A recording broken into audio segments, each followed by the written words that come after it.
BTech first ఇయర్‌లో join అవ్వంగానే చాలామంది students first ఆలోచించేది ఏ ల్యాప్‌టాప్ కొనాలి అని.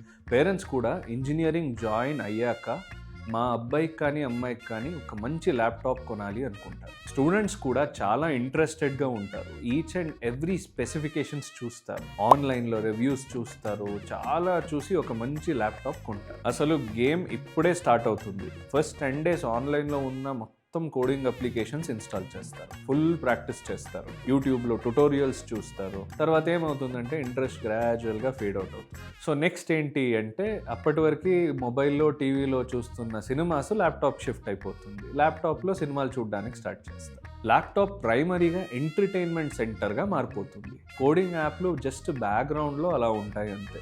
అసైన్మెంట్స్ ఎగ్జామ్ టైంకి మాత్రమే ఓపెన్ చేస్తారు. ఇలా 70% ల్యాప్‌టాప్‌ని ఎంటర్‌టైన్‌మెంట్ కోసం యూస్ చేస్తారు. సో ల్యాప్‌టాప్ కొనడం ఇంపార్టెంట్ కాదు. అది కొనాక ఏం చేస్తాం అనేదే ఇంపార్టెంట్.